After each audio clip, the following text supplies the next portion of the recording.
wamu ne Taufik Media Wigi tukulamusaako ogamba otya. Tukuletedde omwami amanyiddwa nga Fefebusi, the smallest rapper. Takyali rapper, ali mu kujaganya, ali mu zi celebration. Kwegamba yakutte jahazi pia akambadiya.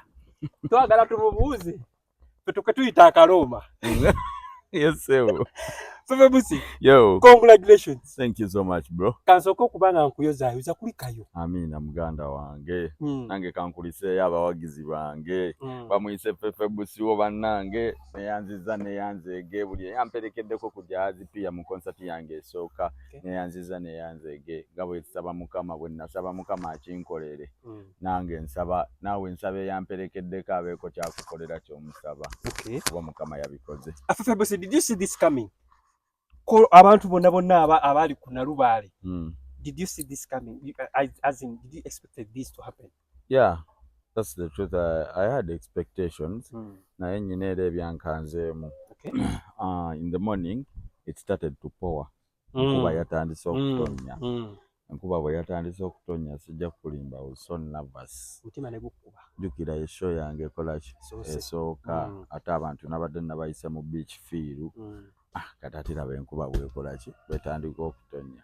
Bwe natidde nnyo, nasabye nnyo, nakaabye nnyo. Nokaba wakaabye. Mama. Nakaabidde Katonda awo nga ndi ku hoteero yange. Esebo. Nemala nenkolaki nengamba kati wano nno. Enda kuba stressed nnyo kansoke neebakemu. Okay. Neebakamuuka awo tulo ne tuntwala. Nenzuukuka. Nenkuba ekyatonya. Omulogo nga mumufunye. Omulogo nga mumufunye. Bangambye. Ekiro ekyo ngenkera concert. Waliwo eyankubira n'angamba bagambye batuloze mbu waliwo eyayiwa amata mu nnyanja. Ne bangamba bantwale bansabire. Ne mbagamba nja kusabira wa? Kusabira wano ewaka. Nyina ne kyali wange bamuyita Maka Kakoza mutwala nga pastor. Nembeera naye awo nga gwensaba naye. Ganda wange bwe nazuukusenga enkuba ekyaliwo ne tuddamu ne tusaba. Kwegamba concert wagikwasizza Katonda. Ebyaddala jjukira gwe mulundi gwange ogusooka. Simanyi bya ddogo, simanyi byaki, simanyi bubadi kale bwe bazannya. Ate nga kiba kugenda bubi nnyo brand yange yonna yabadde ekolaki. Yabadde eggwawo. Munnange Nalongo naye najja Nalongo Lewisi. Ne twegatta ne tusaba. Zabadde ziweranga 8, 6, 7. Akasana katandise okukolaki. Okubaayo. Obulati gye wabadde. Katawo ne ngamba yaman. Katawo ate pressure neva ku nkuba kati neninda abantu. Neninda abantu. Omanyi kali akafaananyi akasooka okukubibwa nga show. Nkategeera. Ako. Nakalinze nga nkalabolo. Gola ziri sabeka. Zabadde nlozanga 9. Nga sinnalaba kaki. Kafaananyi kasha omunyankole kaayita akashani. Nga sinnafunayo kashani konna boy. Nenkubira abatiimu yange nembayombesa. Nembagamba tulina oteekayoko kaki kafaananyi. Naye nga nabo ndaba tebaweereza kafaananyi nengamba boy oba kitulidde. Nengamba kati nno wano ofunamu emirembe nyina kuddamu kwebakamuuko. Nzuukuke nga 11 awo 12. Nenzirawo. Ekyokubeera nti abantu abajja mu bungi ne bakuwagira. Fefebusi wawulidde otya? Because yes gwe wadde ogamba nti wali okisuubira. Kyakuwadde step kimuli mu mutima gwo? Maama nnyabo. Nasaga vimbye nnyo boy. Nawulidde essanyu lingi nnyo boy. Mwamvimbisizza nnyo boy. Waliwo abaali bangamba tosobola. Abalala bagamba jazz pia wewa muwala. Abalala bagamba katono. Abalala bagamba hip hop ku Nalubaale byebiki.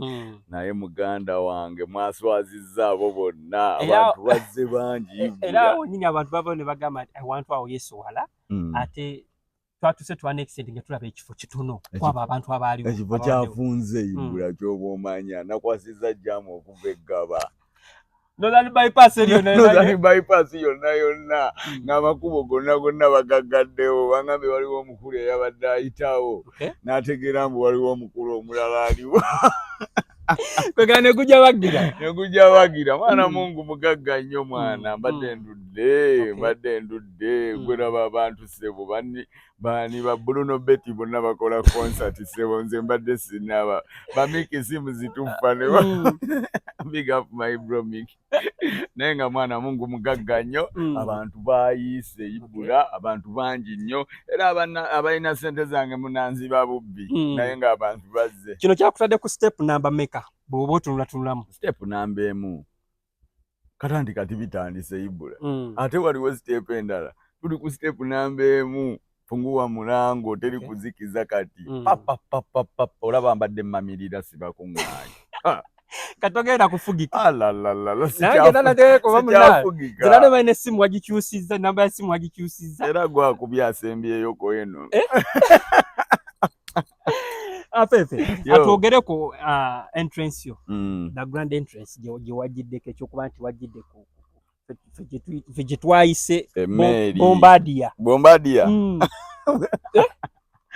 kyakabye kinani akwade kino ekirowoozo ekyokugira ku lyato ekirowoozo nakiina kasita nafuna idea ya hip hop ku Nalubaale neŋŋamba ngenda kuvaawa bwe mba ntatutumye hip hop ku Nalubaale kati jazz eyina eryato lyayo eryeddene kwe najja idea neŋŋamba nonno tulina kuvaawa kwelyo lyato nga lituleeta ku stage awo nenfuna bakyali bange manager Fox big up nazimba idea netufuna wembulemo naleeta ati yenna tolabye n'abazinyi bonna bajjidde ku lyato bajjidde ku maato bonna abasezi bonna nga bw'owulira hip hop ku Nalubaale ate nabagamba ibula nze kyantwala ku jazz kola bintu nga si byaki bya bulijjo ziri ebiri simayanga genda cricket over ku budaala yambuka obudaala kati kipya kye waliwo ekipya nagambye nyina kuva ku mazzi ate mwawonye gwe akimanya abantu bonna babadde balowooza ogenda va mu audience y'abantu kanange mwendi amazima mwana kino kikutwalira bbanga ki okutuuka to an extent okugamba nti ngenda kugira ku lyato kintwalira bbanga ki kukirowooza nti kuba okuzimba gundi oyo si kyangu naye abantu benakola nabo ba professional bamanyi kye bakola manager Cox omulimu yagubuze bulungi nnyo okumobilizinga buli omu okumuteeka mu picture ate ne Wembula omumanyi aludde mu kyakola kati just kwabadde coordination mbunze njagala kweraba bwendi ne bagamba oyo akole kino oli akole kino kubira oli akole kino so yabadde communication yakabi nnyo among the team kwe kuche executing obulungi nnyo abavubi bannange nyina n'abakyamanja bambi abavubi era ngenda basasu era batugamba empunere eryato lya Bobby how is that kwabaddeko eryange kwabaddeko erya Bobby kwabaddeko ne buli obutono obwammwe obwaffe obuno obwenkasi kubako okagula akekazi zikasobola akasobola okagula nze nyina lidyabadde nze eryange lyabadde limu kwagugo walabye ameka nalabye abasatu tewabaze eryo lyewabaddeko naye nga boy nasanyuse nga abawagizi bange kabasanyudde nnyo kabadde kayitirivu nawulidde akalulu nga ndi eri ku mazzi nempulira akalulu fireworks ne ziruma mu bbanga esookawo ng'olabira ddala nakulabye ng'okankana n'okukankana boyi kyomanya newunyiza oba nalemedde oba lwaki saakaabi simanyi nange omutima gwakaluba sakitegedde kuba boyi nange nali nesuubira ogayiwa buli kaseera naye ndowooza time okujja ekisooka natuuse leeti nali nyina kulinnya ku stage ssaawa 2 zennyini nalinnya essaawa 4 okitegeera kati nabaddemu ako ka frustration kati nga njagala kuba bukubi bantu ndongo tubakube music tubakuba omuziki bamatire sente zaabwe twogere ku kyokuba performance ezabaddewo ez'abayimbi banno wewawa abayimbi bangi bazze ne bakuwerekerako netulina abamu abo tutalabyeko ate nga maybe nga be bamu ku bayimbi abalina jane mu music career yo ngani Gravity Omutujju kiri ekivulu naawe kyabadde kya hip hop kati Omutujju omusuubirawa akuba style ki ya music ewa hip hop hip hop kyeki ajja kigamba yajja kigamba why nenze nabadde simusuubirayo lwaki just byetutu in general hip hop ku Nalubaale kati yabadde agenda kuba nani hip hop awo na Navio na Damisi na Babaluku gwe kenyini nyini tukola bintu byanjawulo nnyo ebyo byanjawulo nnyo ku bibyo tomulaba naye wakabi mu ngeri endala nnyo naffe tuli bakabi mu ngeri kati eyiye gy'ogamba yaddi yani eyiye gy'oyise eyiye gy'ogamba amanye eyiye yamanye eyiye sebo aba hip hop muli baddi naye aba hip hop abategekedde ssebo yakaba kubalooza emyaka oba emeka ng'abakuŋŋaanya ssebo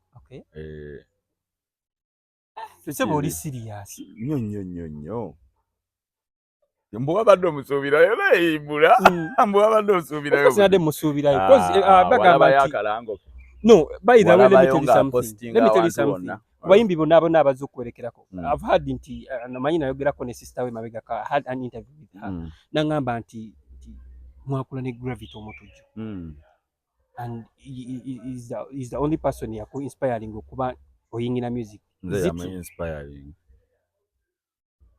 yamu inspiring naye nalirezi nnyo era singa teyali fuuka wakabi ebyaddala singa siri wakabi omanyi lwaki omanyi Mukama alina engeri gy'akolamu ebintu byeyibula oyinza okuba oli wakabi ng'olina ky'omanyi naye ng'oba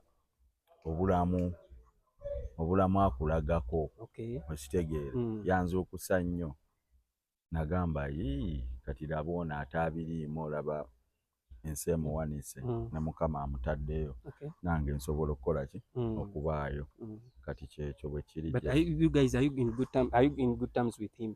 Good terms ziriwa. Like you guys more communicating nti boy wange bikyani teri alina budde bwa munne ndowooza twakula naawe yibula buli omu alina ebizibu bye buli omu n'obuzibu bwe uyo alwana na ddwaliro lye nange nnwana na burandi yange okubanga twongera okubanga tukukulisaayo amina osuubirayo okubanga ofuna ekifo ekisinga-kawo obunene next time weesirikire gwe weesirikire abadde bagamba kajahazi katono bakalabye nabo bagende bakakube okitegeera gwe wasoose okakwata embadiya nze nakakutte akabadiya Mukama mulungi bafani bange wamma mwebale kumbimbisa naye oba nandibadde wafeefe busi waabwe tofunamu ku kirowoozo kigamba nti ewewakali abantu wafunye abantu babadde n'okutya nga bagamba ekifo ekyo wali abayaaye abayimbi abasinga bazze n'amagaali by the way feefe twogere ku kyokuba nti abayimbi abazze nga bagezaako okuba nga badistractinga show yo abayimbi abazze n'amagaali ag'enjawulo kyansooka beebazaako abazze n'amagaali nga sinnaba kubagamba kintu kyonna tuli ba mukisa mbu n'abazze n'amagaali amagaali tegabbye how conscious anti gaabadde g'abayimbi okitegeera singa zaabadde eggaali nga zaaba civilian mbu abantu bavuze eggaali mu show yange abo be babbi naye saha bwe bakugamba mbu saha azze n'abantu oba ne bakugamba mbu Fiiki Gaza azze n'abantu omanya Fiiki Gaza yabavunaanyizibwako ki bonna olwedde baba bambadde ambuleera yaabwe tebaba babbi okitegeera naye ng'era sikiwagira naye era obuvuyo bwatuuse ne bubeera ku stage nga backstage ejjuddemu abantu abayimbi n'abatali bayimbi bajournalists kwegamba nga toyawula muntu wa bulijjo na kyensooka ekyo kyakavuyo ku stage kiyinza okuba kyabaddewo naye nga kyenneekakasa security yabaddewo ku jahazi piya gw'obaddeko ku jahazi piya ebivulu byonna ebibaddeyo bimanyi ekivulu kyange tebaakubye bantu ekivulu kyange tebabbye bantu ekivulu kyange abantu banyumiddwa sho mpaka kumaliriza nga ndi ku stage nga sirabayo kavuyo kaliwo mbu bano babakuba tetulina bwe twayimirizaamu ne tugamba security mutuyambe security bali eri ebyo biraba ku bivulu ebingi ennyo naye abantu beeyagadde abantu n'abakubye omuziki abantu banywedde kiraabu bbiya abantu baalidde buli kye baagala nga tewali abagambako era nebaza Uganda Police n'abantu bonna buli ssekinnoomu eyabadde ku security omulimu nze nasiimye nagenza okufuluma baasibye abantu Ibula nze nalabye nga nzija baasibye abavubuka nze bakedde kumpita ku poliisi nemperezaayo manager wange nsunsulemu anti n'abange babakoze ekyo babatwaliddemu osunsulemu ani wuwo anaatali eki wuwo naye ng'ebyo byonna security yabadde tight amazima gaka ate nebaza n'abaniga bange n'abalabyemu abayaye bange okuva mu buli kyalo kumpi gye nakulira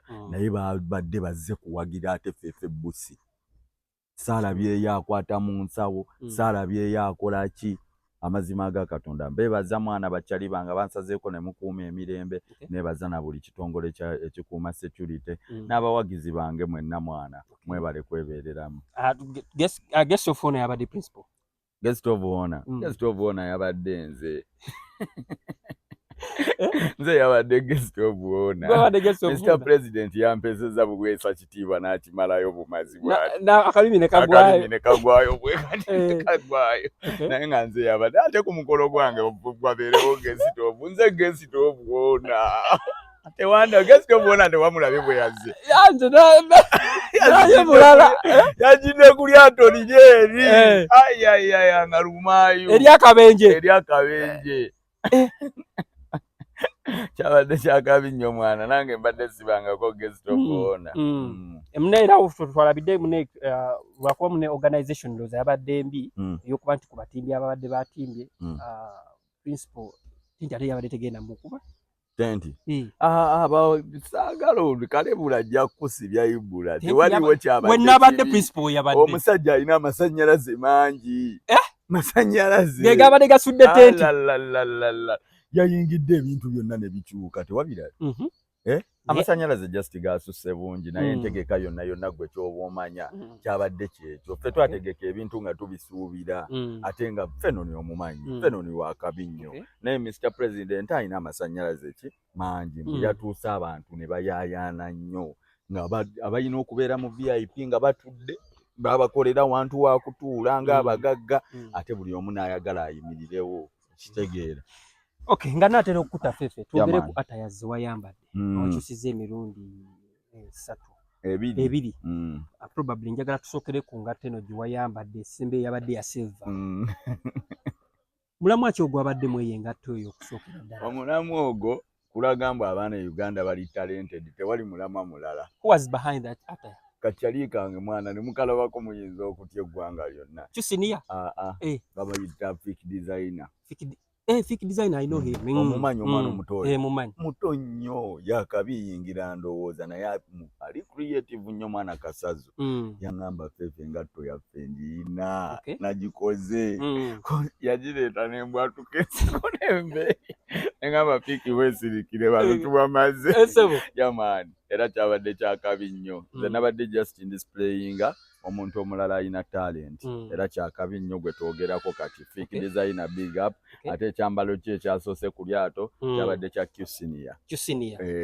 Ekyo kyewalabye mwana akolagana n'abantu banjawulo oyo. Kyusinia wakabi nnyo mwana omuntu ali talented teyeetaaga kuba biased mbu nkolerako ono kubeera oba weerimitinga naye Kyusinia big up my bro mwana webale byonna kikumba kyabadde kyakabi eggwanga lyasanyaladde boyi bayibula bonna bagamba kiwani byabadde bya ddala nnyo ate nga ataye yasembyeyo yabadde ya Kabaka Kayisi Divo. Kayisi Divo no Abbas mwe gwe muyita Abbas yabadde yakabi nnyo yandetera obutaala okuva e Dubai.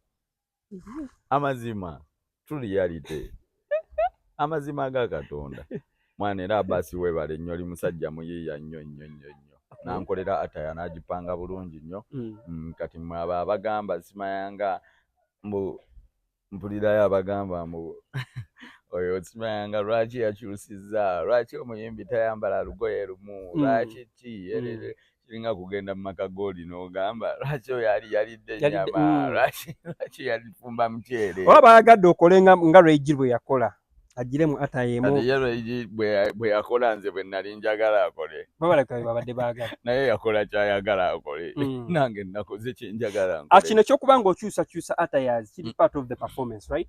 Yeah man because kisinzira naawe kyonyumirwa nange nyumirwa okwambala nyumirwa bakanye West okitegeera nyumirwa ezo zi fashion show ezo zi Paris simayanga fashion week n'olaba abasajja nga bafulumye kati nange just mba neeyagala nange mbyesulemuuko.